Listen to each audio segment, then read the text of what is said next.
сегодня вы пришли, несмотря что у нас такая дождливая погода. Меня зовут Дана Зиябекова, я являюсь координатором программы Центр Education USA. И надеюсь, вы слышали про наш центр Education USA, да? Education USA – это центр, в основном, можно сказать, консультативный центр, который предоставляет больше консультаций. Education USA – это не агентство, мы являемся некоммерческой организацией, которая работает при поддержке Госдепартамента США. Также в Казахстане нас поддерживает посольство Америки и Генеральное консульство Америки. Поэтому все наши презентации мы обычно проводим здесь. Наша основная миссия – это помочь студентам самостоятельно поступить в американские университеты. Мы представляем все американские университеты. Если вы знаете, в Америке есть примерно 4700 аккредитованных университетов. Получается, Education USA работает со всеми американскими университетами, мы представляем их, что также рассказываем таким студентам, как вы, что есть возможность самостоятельно поступить в американские университеты и, конечно же, получить гранты, либо просто поступить в хорошие университеты.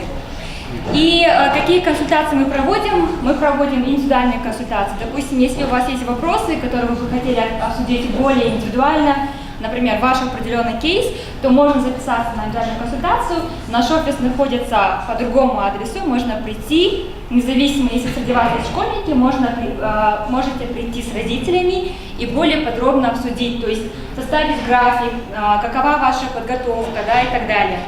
Также мы здесь проводим пробные тесты. Вот IELTS, SAT, GRE, TOEFL. Вот эти тесты мы здесь проводим также бесплатно. То есть можно прийти, заранее зарегистрироваться и уточнить свои результаты. Вернее, по каким секшенам вы хорошо набираете, по каким секшенам вам нужно еще работать и так далее. У нас также есть книжки, которые можно арендовать, забрать домой до 3 недель и дома готовиться. То есть по всем тестам, как IELTS, GRE, GMAT, SAT и так далее, и так далее. И также получается вся эта консультация, вся эта работа делается бесплатно, потому что, как я уже говорила, что мы являемся некоммерческой организацией, которая поддерживается, которая спонсирует Госдепартамент США. Не буду более подробно говорить о наших консультациях, потому что их очень много. Если у вас останется время, вопросы, вернее, можете после встречи подойти ко мне и задавать ваши вопросы. И один из наших проектов, который мы ведем, это Alumni Talk. И в месяц один раз мы проводим Alumni Talk, мы приглашаем выпускника американского университета, независимо он самостоятельно поступил, либо через Булашак, либо Фулбрайт, чтобы он мог поделиться своим опытом. И сегодня у нас замечательный алумник, он Иван Переметин. Он самостоятельно поступил в Illinois State университет, Государственный университет Illinois, и получил Graduate Assistantship. Как у нас недавно где-то Alumni Fair, когда у нас был? Да, месяц назад у нас был Alumni Fair, наверное, вы приходили, здесь у нас был. И тогда мы встретились с Иваном, и сразу же, как я узнала, что он получил самостоятельный Graduate Assistantship, я сразу хотела его пригласить на Alumni Talk, чтобы он мог поделиться. Потому что, опять-таки, вы знаете, да, что грантовая программа в Казахстане у нас Булашак, да, именно для магистратуры и PhD, и Фулбрайт, да, именно в американские университеты. А так, конечно же, вы знаете, что конкуренция Фулбрайт очень большая, Булашак, в принципе, есть какие-то моменты, которые бы студент не хотел бы подать, потому что есть еще отработка и так далее, и так далее. Но, конечно, все хотят, в большинстве случаев, самостоятельно поступить и в лучшем случае получить грант от самого университета. И как раз Иван сегодня будет об этом говорить. И мой вопрос: Do you all speak English? Yes. So I think let's call it an English language. Yeah, so that would be so nice. Because I think that if you're applying to the master's degree, you should speak English. Okay? So let's hold our presentation Alumni Talk in English. And if you have some questions, if you want to ask, if you kind of like, for you if it's difficult to ask in English, then you can at the end maybe ask in Russian or Kazakh. Okay? So great. Thank you so much. Good evening, everyone. My name is Ivan, and today I'm going to talk about the financial aid and how to get the financial aid in order to, if you want to get a master's degree from the United States.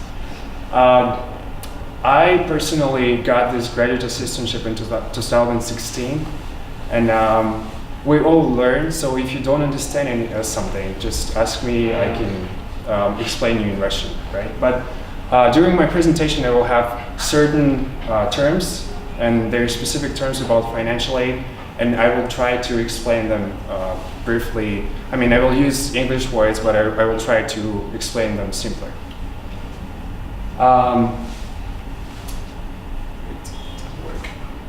So, to continue my presentation, I assume that you had certain expectations before coming to this event. So, what are your expectations? What do you expect to hear today? And I'm going to write it down as well. Some practical advice how to get scholarship. Yeah, that's going to be definitely covered in the presentation. As well, scholarship. So what else? What aspects should be in the emails to the professors? Okay, emails. What else? How have you chosen the universities? Good. Tips.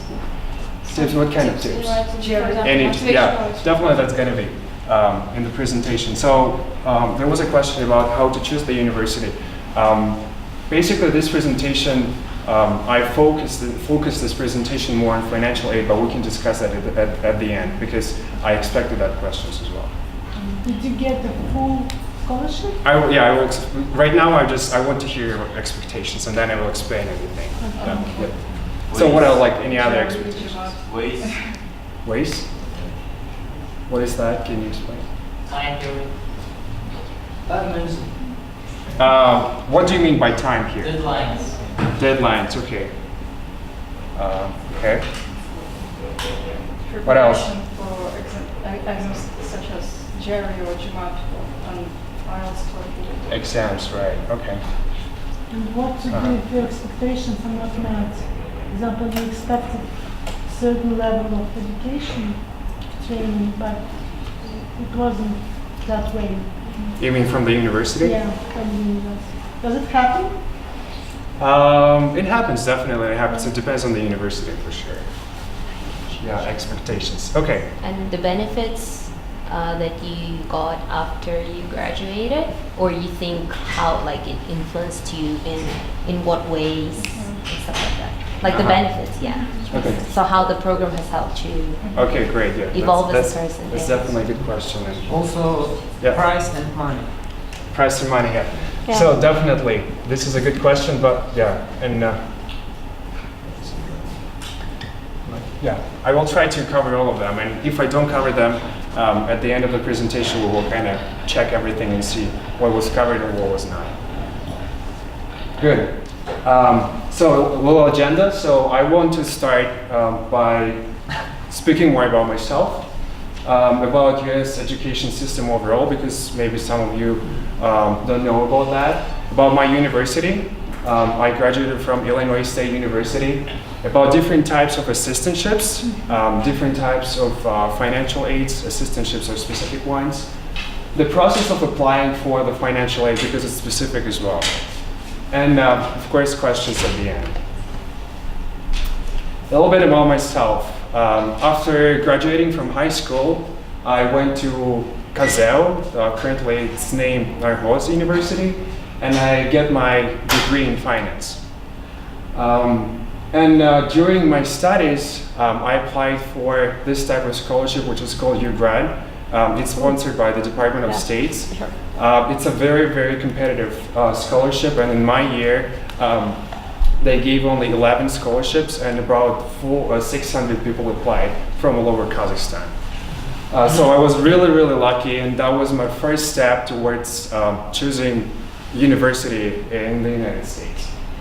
After graduating from Narhoz University, I worked 3 years in Kazakhstan, and guys, I recommend you to do that as well, because when you get your bachelor's degree and you work a little bit, you understand whether you really want to do whatever you studied while your bachelor's degree or not. And it really, really helped me to understand what I wanted to do in the future. Because as you see, my first degree was in finance, but then I worked in marketing, market research, business analytics, and I understood that that was something I wanted to do, because the reason why I started working in marketing research is because at Northwestern University, I had a really good professor. She gave me really practical knowledge about marketing. She worked in that industry, and I think that kind of ignited my interest in marketing. So after working 3 years in I actually worked in 2 different international companies. One of them was GfK. That was the 4th largest market research company in the world. It's a German company. And my second experience was when I worked as a business analyst. I worked at Avon. You probably all know Avon. So that was a really interesting experience because Avon has a different business model. The business itself, yeah. So while working at Avon, I thought about going to the university and get my master's degree. And I started thinking about different universities. And here you can see that in 2016, I got this financial aid and went to Illinois State University. My program, I graduated with MBA degree, so it's Master's of Business Administration with a concentration in marketing and analytics. And while being in the United States at the same university, I had an opportunity to pursue the second master's, and I chose master's in project management, again with a concentration with analytics. So I graduated with double degree actually. And that's something my university provided, and that was a really great opportunity. Now I wanted to briefly talk about the education system in the United States. So all you know that after high school, students can start working or they can go to the university. And there are two different types of undergraduate programs. So you can go and study 4 years and get your bachelor's degree, or you can go and get your associate degree. So it's like something, we have similar system in Kazakhstan. So after 9th grade, you can go and get your college degree, we call it. So in the United States, you can go to community colleges. And actually, if you're interested in bachelor's degree in the United States, it's a good way to save money, because at the university, education is kind of expensive. But if you go to community college, study 2 years there, and then go to the university and finish another 2 years, it saves a lot of money. And actually, a lot of foreigners and local students there do that. But today we're going to focus more on master's degree, because that's what I can talk about, because I got my personal experience and I got my master's there. So it's called graduate kind of portion of education. You can, after getting your bachelor's, you can go to study master's program, or you can go and directly study PhD. But in this case, we're going to talk about master's degree. So this is the map of the United States. It means that you can go anywhere. You can find scholarships and assistantships anywhere. In all the states, they have state schools or universities. Most of the time in the United States, people call universities schools. So don't be confused with our high schools. So I went to school in Illinois. So you can see Illinois is some kind of in the middle of the country. And this is, I call it Hogwarts. So you probably all watched Harry Potter. And this is the business school of my university. It's called State Farm Hall of Business. And it's called that way because State Farm is the largest insurance company in the United States. And that insurance company sponsored this business school. This is the picture of our campus. Campus is huge. This is our stadium, and you can see that the colors of the university were red and white. And few facts about my university. So my university was 2 hours from Chicago, and you could take a direct train from Chicago to Normal. Actually, the city is called Normal, Bloomington. So the university was founded in 1857, so it's a pretty old university, and it's the first state university in Illinois. The university has approximately 21,000 students, so that's why you saw the picture with a huge campus. Red and white with mascot, it's a Reggie bird, so all the students were called birds, red birds. the Student Fitness Center of the university was just renovated, and it's in the top 10 in the United States. So Dana just mentioned that there are 4,000 universities in the United States, and our fitness center was one of the best ones. And one interesting fact about the campus and dormitories, so Illinois State University has the second tallest dormitory in the world. And I will show you the picture of it. And you can see different departments. So different departments show what kind of programs you can pursue at the university. So we had science and technology with different programs, art and science, business, education, and business again has different programs like finance, analytics. Right now, data analytics is getting popular in the United States, and it picks up its speed. And education, fine arts, and Minenet College of Nursing.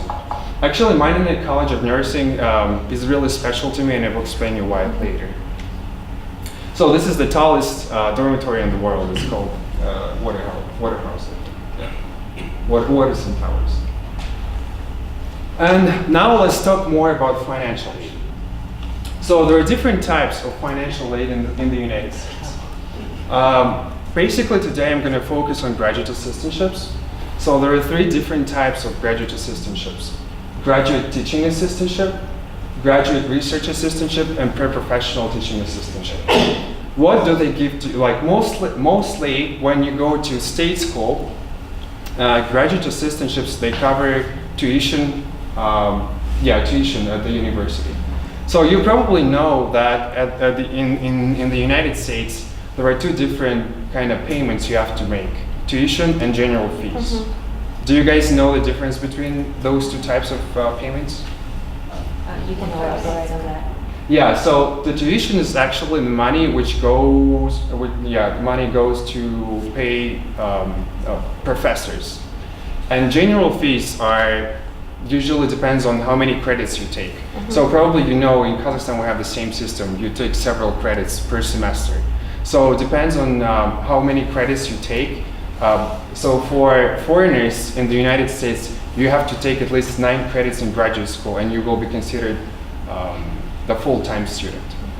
So depending on the number of credits, you have to pay for gym, for library, and different fees. So basically, those fees are like at my university, they were approximately $1,500 per semester. Tuition, if we're talking about tuition was approximately $8,000. So basically, graduate assistantship covers your tuition, so most of the money you need to pay. But you have to pay general fees, which are, as I said, $1,500. Plus, graduate assistantship allows you to work on campus. And international students, they're allowed to work, I think, up to 28 hours on campus. So you're not allowed to work out of the campus, only on campus. You can find different jobs. And again, if you are a graduate assistant, you can work at a department, at any department. So let's say I'm a business student. I can apply for graduate assistantships at business school, or I can apply for graduate assistantships offered by other departments. So the reason why I said that Minenet College of Nursing was really important to me, really special to me, is because that College of Nursing gave me the assistantship. So because I applied kind of late, graduate assistantships were not available at my business school. So I applied for different departments. And definitely we will go over my recommendations at the end, and that's one of the things I wanted to mention definitely. So graduate assistantship, you have to pay, if you get a graduate assistantship, you have to pay $1,500 per semester approximately. Plus you get your full tuition and salary. Here I wrote hours. Why hours? Because you can work as many hours as you want. But it depends. So some graduate assistantships, they offer 20 hours per week, and some graduate assistantships, they offer 10 hours per week. So of course, I mean, if you want to get more money, you shoot for 20 hours. And again, some graduate assistantships, they can offer only 10 hours, but you can work on campus at different cafes. So students find different types of works. So a little bit more about these 3 types of graduate assistantships. So graduate teaching assistantship. Guys, what do you think? What does it mean, graduate teaching assistantship? What do you do? You help your professor, like marking and Yeah, that's reading. right. And you work as a lecturer, the professor. Yeah. Basically, guys, you're right. So it depends again on the university. In my university, people who had graduate teaching assistantships, they didn't teach because they probably didn't have enough experience, but they helped their professors to mark homeworks of undergraduate students, or they would help organize different exams or something like that. So basically. So what about graduate research assistantship? Helping research. Exactly, yeah. It says for itself, right? Like So at the in the United States, at universities, professors, they focus on research. So research is the mandatory part of their work. So they do a lot of research and they need assistance in that, definitely. That's why it's called graduate research assistantship. And people say, like from my circle, my friends said that graduate research assistantship is a little bit harder because it's easier to grade homeworks. They have templates, they have answers, they keys, but graduate research assistantship takes more time, definitely. It takes more effort. And pre-professional assistantship, that's something I had. You basically work at the department and you help with different projects. So I helped with analytics, I led some projects. So I worked at 2 different sub-departments. And that was a really interesting experience as well because you get to know more people. You get to know more different projects. Let's talk briefly about scholarship and fellowships. So usually scholarship and fellowships, they don't cover full tuition, as I said, and they don't provide you any salary. So in brackets, you can see that I mentioned like you can get $1,000 or you can get $5,000. So basically, like at my department, we had people who graduated and who wanted to give back. And let's say they worked or they were the owners of the companies. And let's say per year, they would allocate $5,000 for the scholarship, and then the students compete to get that scholarship. So they write an essay or they list their extracurricular activities or something like that. So it depends on the scholarship, it depends on the fellowship. So different fellowships have different conditions, and then you get it. But unfortunately, as I mentioned, per semester at my university, the tuition was approximately $9,000. So if you get $1,000 only or $5,000, it won't cover your full tuition. So that's why when I was looking for a financial aid, I was looking for graduate teaching assistantship, graduate assistantships overall. And of course, loans. I know some international students, they take loans. For those of you guys who don't know what the loan is, the credit, right? So some universities like Columbia University, like top universities in the United States, they don't provide graduate assistantships, only for, I think, PhD programs. So let's say if you want to study get master's degree from Columbia University, people take loans, and then they graduate, they work, and they pay it back. Any other questions right now about graduate assistantships and what they cover? Where to find information about assistantships? Definitely, everything is available on the website. So every university has that section where you can go and find financial aid. And some universities, like as I mentioned before, the United States has 2 different types, like private universities and state universities. Some private universities do not offer, unfortunately, graduate assistantships. But if you will go to the website of any university and type financial aid, I swear to God, every university has that section. So you will find different types of financial aid there. Yeah. Is it possible to apply to all these programs or financial aids at the same time? Is it possible? You mean scholarship and graduate assistantship? Yeah. Yeah, definitely, it's possible. And in my experience, like in the business department, we had this award, the MBA outstanding student. So while holding paraprofessional assistantship, I actually applied for it and got it as well. So yeah, it's possible definitely. And you know, it's also possible to apply for several scholarships and graduate assistant scholarships and fellowships, and get all of them if you are eligible for that. What's Yep. the difference between pre-professional assistantships and other types of assistantships? Yeah, as I mentioned, like graduate research assistantship, you basically help with the research. Pre-professional. Paraprofessional, you basically work at the department and just help with different projects. Like I helped with analytics. I led some projects, so I didn't do any research, or I didn't help grading homeworks. Yeah, so basically, in Miami College of Nursing, they had different programs aiming at improving the health of population. So I was working on that. So full tuition waiver means it covered your full. My your only tuition part, like those $9,000. And the general fee was separate. Separate. You have to pay for it, so nothing covers general fees. So you can actually get a scholarship, let's say $1,000, and cover your tuition, your general fees. Yeah. General fee isn't as high as tuition fee. Yeah, it's not as high, so it's only $1,500. Okay. Is it more difficult for an international student to get financial aid than for a local one?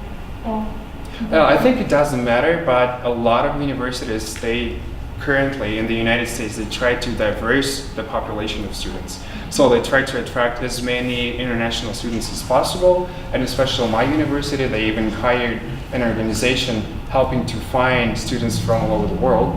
And that's why I think it doesn't matter. And sometimes schools, they even prefer students with international background, especially a student who worked and who has some practical knowledge. Yeah.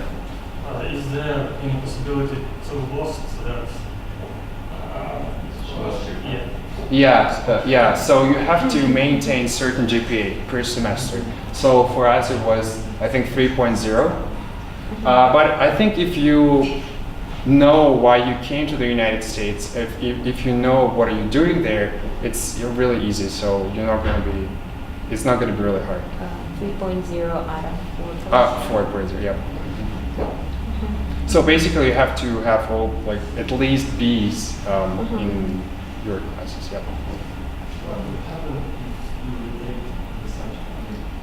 What's that? Can you speak up? If you fail these. If you fail. So basically, if you fail, it means that you get. I think.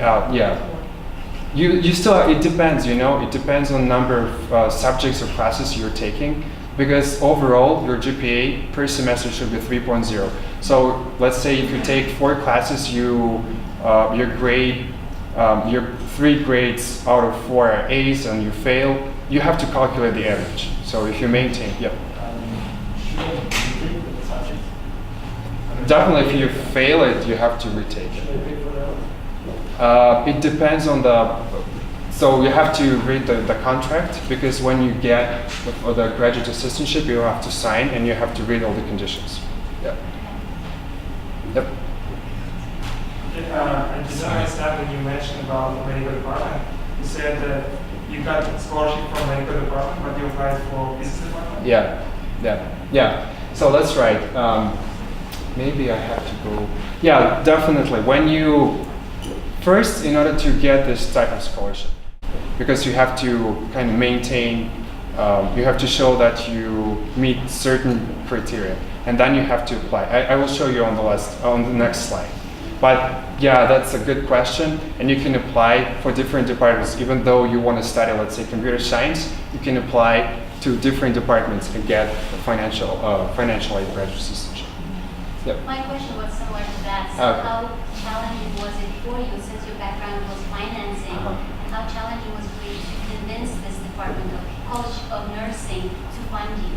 Was it challenging for you? It was kind of challenging actually, because at that time the College of Nursing opened a new project, so they were doing some work with social networks, and because in Illinois they have competing universities as well, they wanted to track everything what the universities were doing. So because I had some experience in marketing and analytics, we had an interview with the chair of the department, and that's how I got it. Yeah. So this is you guys asked a really good question, how to apply for the financial aid. And first of all, as I said, you have to get an acceptance letter from the university. In order to do that, you have to apply, and there are certain steps. Usually universities, they have standard criteria. So for my program, I had to take GMAT, and it's not easy at all, believe me. Because I took IELTS, I took TOEFL, and GMAT and GRE are really challenging. You have to take time to prepare for those exams. The scores, like usually universities, they require certain scores. So in GMAT, in my university, the score wasn't so high. But definitely you have to take time, because usually these two exams, they consist of 2 parts. Verbal and math, like math part, plus you usually have to write analytical essay as well. So motivation letter or letters. So sometimes universities, they ask you to write 2 or 3, even 3 letters.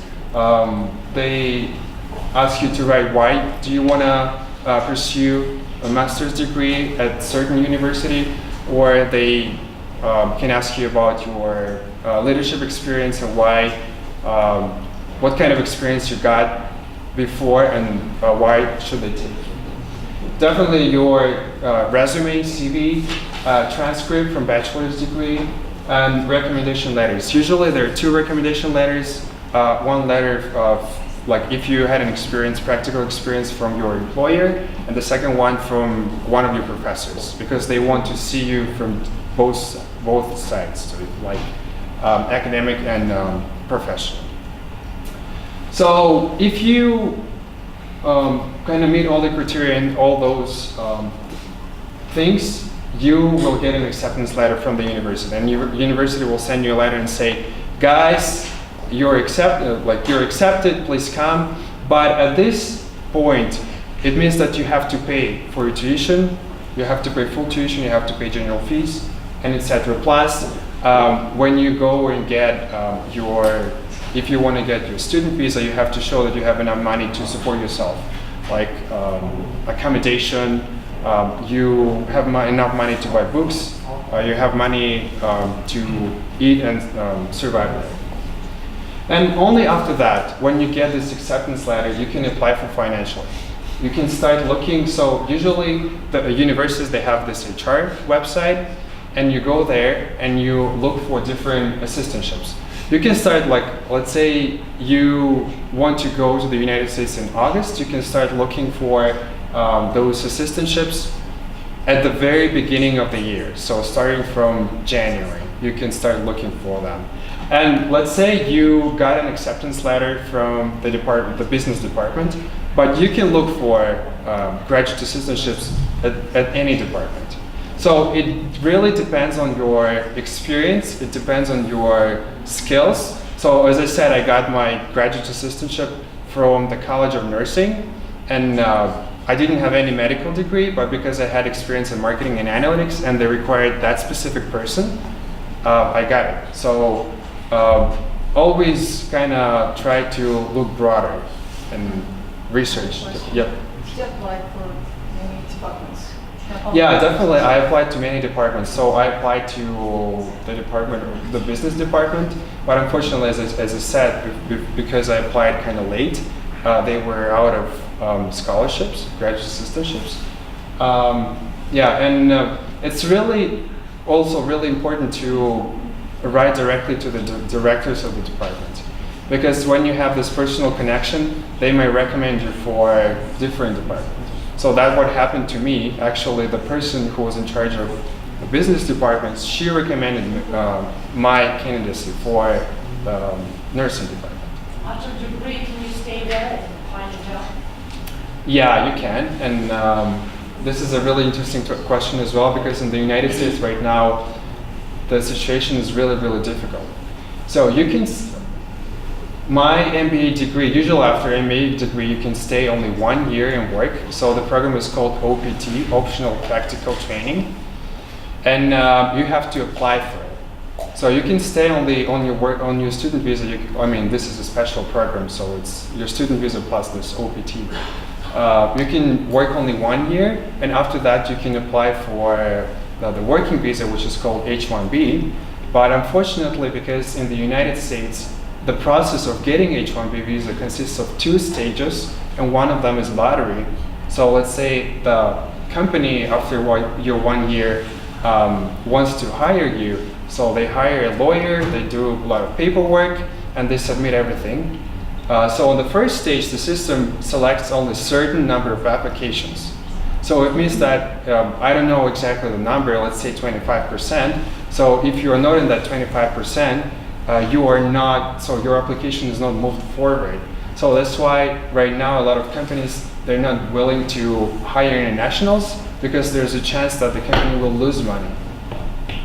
Yeah, unfortunately the situation in the United States like that. But also there's another thing. So I said after MBA degree you can work only 1 year, but if you have this technical degree, it's called like STEM, science, technology, engineering, and mathematics. Let's say you're IT guy or IT girl, you can work 3 years on this OPT program. So it means that the companies, they're more willing to take you because within 3 years, they don't need to apply for this H-1B visa. Did I answer your question? Yes. Yep.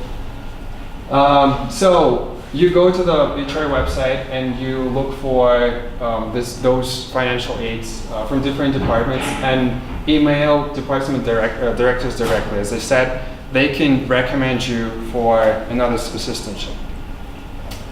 And then you apply for your student visa.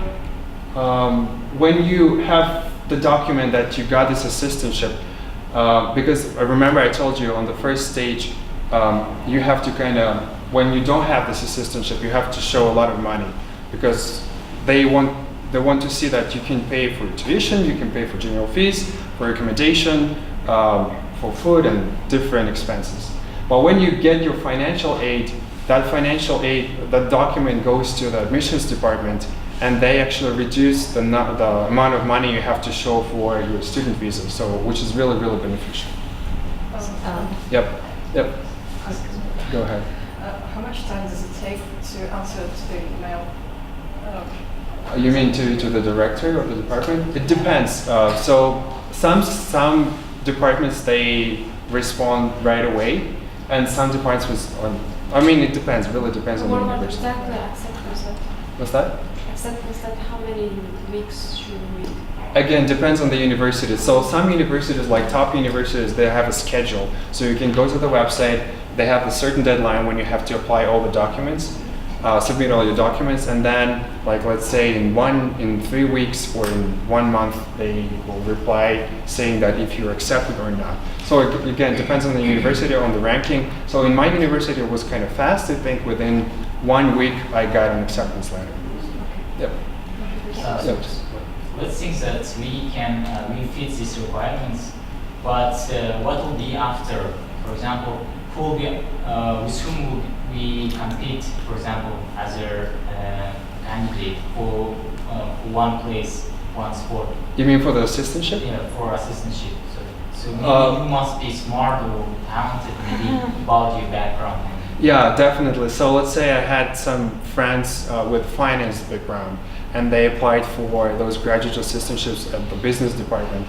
So because they had some experience in finance, the finance professors would hire them. So again, depends on your experience, and that's why I highly recommend you guys to work before going to the United States and pursue your master's degree. You said that some department can reduce your amount of what you pay before you get student visa. I mean, because financial aid, like assistantship, actually provides you the amount of money to pay for tuition. That's why when you get the assistantship, everything like in the system and the admission office, which actually issues your acceptance letter, sees that now you don't have to pay as much money as it was before, and that's why they reduce the amount of money you have to show for your while you get your student visa.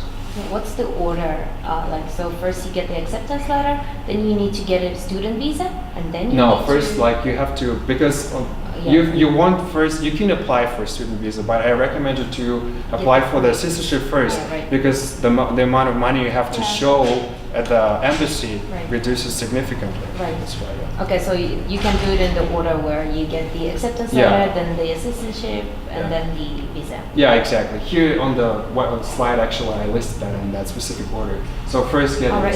acceptance letter, then the citizenship, and then apply for the student visa. At least $15,000 you have to show. To the It depends. It depends because it depends on the admission office how because they calculate everything. approximately. Is it recommended to disclose your salary if you work when you apply for financial aid or something?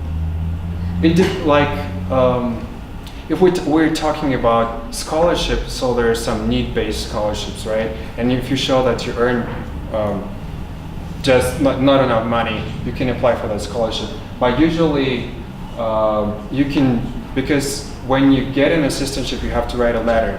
Let's say, you can say, in Kazakhstan, the salary level is really low, so I really need this assistantship because I don't have enough money to pay, or my parents are not allowed to, are not able to support me. You can definitely mention that in the letter. If it's merit-based, should I mention? Yeah, you can. Yeah, definitely you can. And score, how many score you have to earn? TOEFL, it's not IELTS, it's TOEFL, right? You can apply. I applied with IELTS. You can apply with TOEFL. It doesn't matter because IELTS also the international exam. So my score was 7.5. Yep, overall. What's that? What assistantship benefits obviously paid only for your study, or also is it extra money to your life? Yeah, as I said, the assistantship actually pays for your tuition. The main portion, which is $9,000 approximately at my university. At some universities it can be higher or it can be lower, right? Depends on the ranking of the university and the university itself. Plus, if you work 20 hours per week, approximately my salary was like $700 per month, right? So after taxes. Okay guys, can I just add to your question?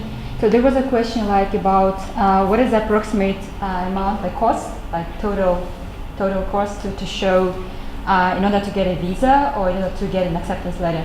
So it depends on the university. For example, Ivan, he went to State University. State, that means public university that is funded by state, государственный университет. That means the tuition and the general fee is much more less. If you go to private university, you should show high. For example, approximate total cost for a private university can be 60 or 70,000 US dollars per year. If you go to state university, it can be 25 or maybe 20, like total cost. Okay, so it really depends on the university you're applying. And regarding the test score, it again depends. So there is no the general one test score that can apply to all university. So depending on the university you're applying, for example, you know that we have top rank university, 100 top, 200 or 300, 500. If applying really top university, they will require high scores. For example, like IELTS can be 7 or 705, GRE, GMAT can be also higher. But if you're applying middle ranked university, they can require a bit less. For example, 6 point or maybe 7 or something like that. So you should know that there is no the set score or total amount that's applied to each university. As we mentioned before, there are 4,700 universities in the United States, and they can be 4,700 different requirements for scores, for total cost. So therefore, what Ivan was trying to say that before you choose the university for yourself, if you really want graduate assistantship, and we all want it, right? First, we need to check if this university offer any scholarship or graduate assistantship or like professional assistantship, because they can be universities that, for example, Ivan mentioned Columbia and other universities, they don't have any scholarship. If you apply and then you get acceptance letter, for example, and then you look for scholarship, but then they don't provide it. So that can be like you paid application fee, you applied, you spent your energy, your time, but then you found out that they don't have any scholarship. Okay? So, and then without acceptance letter, you cannot apply student visa. You should know that, because student visa council will ask you, where is your application acceptance letter? Or even though when you're filling DC 160, which is application for student visa, you should mention the number which is in your acceptance letter. Okay? So that's kind of like just clarification. I have a question. Did you apply to any other universities? Yeah. No, this was the only choice. Yeah. Oh wow. How come? Because I had a friend who studied at this university, and she really recommended me this university. And one of my main criteria actually here was financial aid, because as you guys probably you're not able to pay full tuition. That was my case as well, and I really wanted to get a scholarship and financial aid, so that was my main criteria. Ivan, how much time did it take for you to get ready when in Kazakhstan, to get assistantship, to get acceptance letter, to take your exams? It really depends on the person, definitely, because at that time I worked. So if you work and you don't have enough time, you can actually, it can take up to 1 month probably, but it depends, because you have to take IELTS or you have to take GMAT and then apply. And plus I said I got my acceptance letter in 1 week. It depends on the university, you can get it, at some university you can get it only in 3 weeks. What is important to GMAT? What's that? Like IELTS, what is it important to GMAT? GMAT, what is it? GMAT it's an exam. It is said English language. It consists of 2 parts: mathematics. So usually it includes algebra and geometry. It depends, right?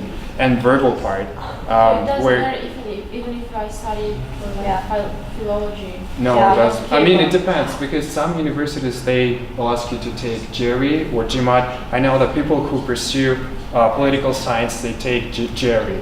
It doesn't matter, because you have to, at the university, you have to do research, and you will face numbers as well, and you have to calculate, you have to know how to do that. So basically, GRE and GMAT, they don't, some knowledge, you have to know some stuff, but that's why you have to take time and study. But some questions, they are more logical, so you kind of have to know how to solve them.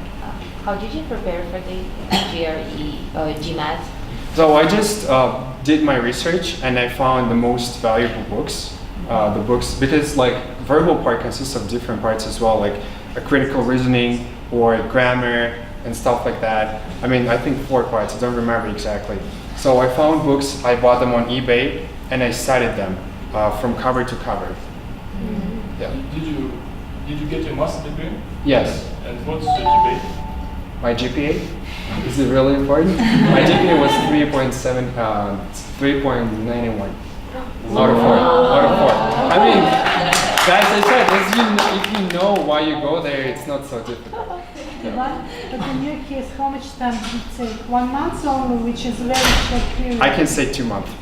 2 months. I expected just half a year probably.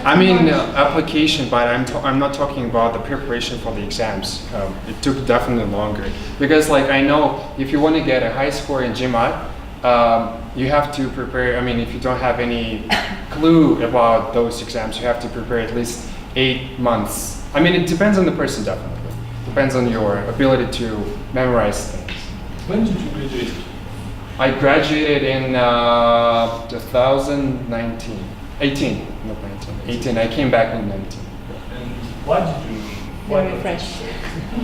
Why did I come back? Yeah, I said, guys, it's really difficult right now to get definitely, I wanted to stay in the United States at least for a while to get the work experience, because I think it's really valuable. The US market is different. It's definitely more dynamic. And I had internships after my first year.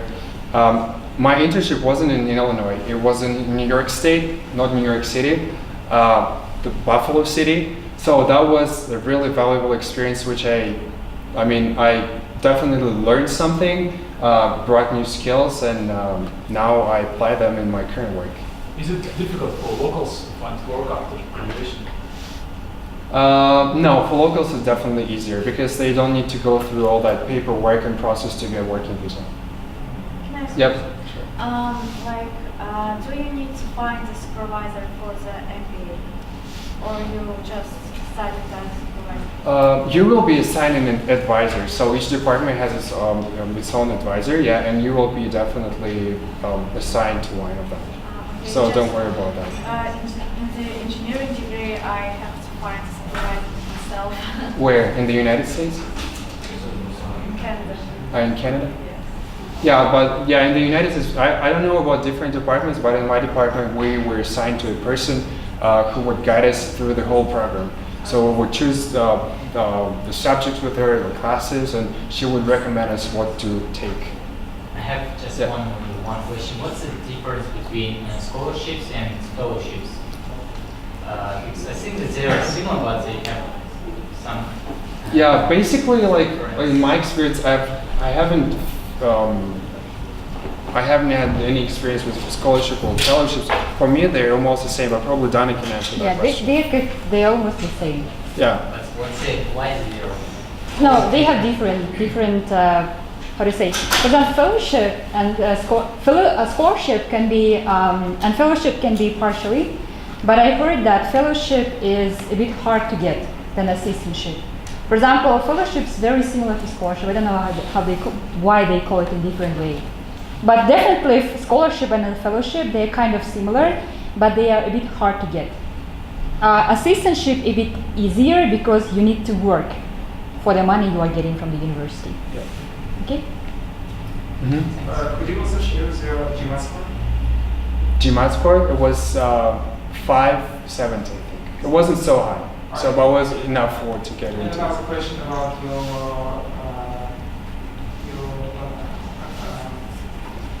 nursing department. So you did some job while you were studying in business department. Yeah. You did job in nursing department. Yeah? Yes. So yeah, I worked because I had my graduate assistantship from the department of from the nursing department. I had to work there. Sponsorship? What's that? Sponsorship, for example, teachers can invite you. Sponsorship? I'm not sure what you're talking about. Do you mean outside of the university? No, I mean from university, if someone will invite you, not financially space, it could be different kind of. Can you say this in Russian or something like that? Можно ли, чтобы приглашение, допустим, чтобы они кидали приглашение, не так, чтобы не... Как у нас на грант поступают, чтобы учебу они полностью оплачивают? Нет, есть такое? Universities, you mean? No, no. You still have to go through all that process. You have to apply for it and you have to prove that you meet all the requirements. Otherwise, they won't just issue an acceptance letter for you. When did you start to think about studying abroad, and how long does it take for you? So I think I started thinking about going to the United States again after actually spending my exchange year in the United States. Because I always wanted to see how is it to study abroad, and I experienced that while being on a grad program. And after that, I said I will first get my work experience in Kazakhstan, and after that, I definitely want to continue my education and get my master's degree from the United States. Have you heard about UGRAD program? Yeah. Yeah, UGRAD is a exchange program that is coordinated by U.S. Embassy. So if you are students of second and third year, like even senior, fourth actually. yeah, you can apply to that program. So you just go to U.S. Embassy website and you can find information. So these universities don't completely cover for its costs, right? None of the universities completely cover costs. So you still have to pay so that's why probably it's better to work and save some money before going to the United States. There was a question in the beginning about what this degree gave to you. Yeah, definitely. Yeah, that's not the end of my presentation yet. So yeah, definitely I will explain that to you. So some lessons I wanted to share with you guys. First, know your goal, why you're going there. Second of all, do your research and do your research in different universities. So somebody asked me a question about the universities. You can find everything in the internet. So different rankings. So even Harvard University is one of the best universities in the United States. But let's say if you want to do some like specific degree, maybe Harvard is not the best place for you. So you have to find a good, like, there are different rankings, so you can find them. Plus, I wrote like everything is available in the internet, and everyone is available. So you can find people and you can talk to them. Talk to people, find people who currently studying in the United States and ask them questions you have, right? Then do not afraid to ask questions. Asking questions is really important because they can give you the answers to your questions, and those answers will definitely influence your final decision. Do not be scared by difficulties or challenges. Especially if you've never been abroad and you go to, let's say, to the university in the United States, you will be challenged. I can tell you that for sure, because there are different people with different backgrounds. Some of them are speak maybe better English than you, and sometimes you have to overcome yourself. You have to come out of your comfort zone. But as we know, when you come out of your comfort zone, that's when you really start to live, right? And try everything, because while you're there, maybe it's one of the best times in your life, because you don't have your family, you don't have any responsibilities. I mean, you have responsibilities, but they're not so serious when you're adult, right? So, this is my national outfit, which I take everywhere when I go because I like to promote Kazakhstan. Not a lot of people know about Kazakhstan. Yeah, not a lot of people know about Kazakhstan. And why it's called Friday Night Live is because I really love diversity. So while being in the United States in my university, together with some students, we organized this student international organization, and it became the largest on campus. So this picture was taken during the cultural night. I also, while being here in Kazakhstan, pursuing my bachelor's degree, I was a member of ISAC. I don't know if you know about ISAC. Yeah, but ISAC, when people go abroad, and definitely a lot of people come from different countries, they do this global village event when everybody shares something about their country, about their culture. So I decided to do something similar at my university because we had at least 20 people from different countries. We put tables, and you can see actual tables around this room, and I made like Russian crepes. I made borosaki for the first time, and I really wanted to share the culture, some cultural aspects, and of course my national outfit. And national outfit became really popular, and everybody wanted to take a picture with me, and actually everybody tried this hat on. So you see, like, really diverse. So that's what I mean by trying everything, guys. Don't be afraid. And I think in the second year I became the president of this organization, and it was like significant experience for me. It was really lifetime experience for sure. And should have at least 3 classes, graduate students. So I had from 3 to 5 because, as I said, at the second year of my time in the United States, I started pursuing the second master's. So my kind of load increased, and I had to take 5 classes per semester. Was it hard for you to combine? It was really hard. It was really hard, but here you have to decide whether you want to sleep or you want to study, or you want to get 2 degrees while you have that opportunity. Such high GPA with this, I don't know, this kind of great time management, I think. Yeah. So I think when the life gives you an opportunity, you have to take it. Especially my financial aid, my assistantship covered both degrees. So my assistantship paid for both of them. So I had to take it. I didn't have any choice. I mean, in my opinion, it's that, but it depends on the person. What about if you want to change your subject? If, for example, your background is philology, but you want to finance or economics. Is there any person who just had the same experience? Definitely, we had some people with IT background, but they wanted to pursue finance, let's say. So here, again, when you apply, you have to explain everything. And let's say if you want to study finance, yeah, you have to show that maybe you got some work experience in finance and you really like to do that, or you just describe your future plans, what you want to do with this degree, and they will consider personal all your motivation items.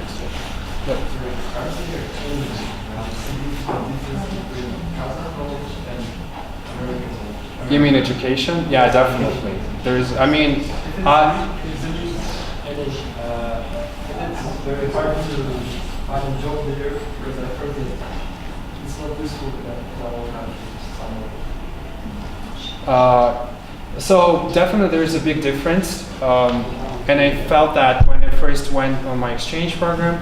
I can't talk about different universities in Kazakhstan, but I can talk about Narhoz specifically because I haven't studied at KIMAT, KBTU, or Nazarbayev University. At my university at that time, the knowledge wasn't practical. So we had lectures by professors who never had any practical experience, and I think that's the biggest disadvantage with our Kazakh education system. In the United States, it's opposite. So they're trying to talk more about work, about your practical knowledge. And one of the, like I will give you an example, one of the subjects which we studied was business strategy. And business strategy was built on Harvard business cases. So I don't know if you've heard about Harvard business cases, but those are just, imagine like 20 pages describing like certain company and describing the problems and giving numbers, and based on that numbers and information, they ask you a question and you have to answer it. So it's kind of a practical knowledge and practical experience, and I think that's what is the kind of the best part of U.S. education. And the stereotype that the knowledge that we get from overseas is not useful here because we are not developed. I think it's not true. So I worked at different international companies, and right now I'm working at one of them. Whatever I got in the United States, everything is applicable. Like I can, especially the United States, they teach you based on certain standards, and let's say marketing. Like I'm a marketing person. Marketing was kind of created in the United States as well as finance. So. And I know that big four companies here in Kazakhstan, they do their job according to some world and national standards, and definitely everything is applicable. I don't know anything about not being applicable here.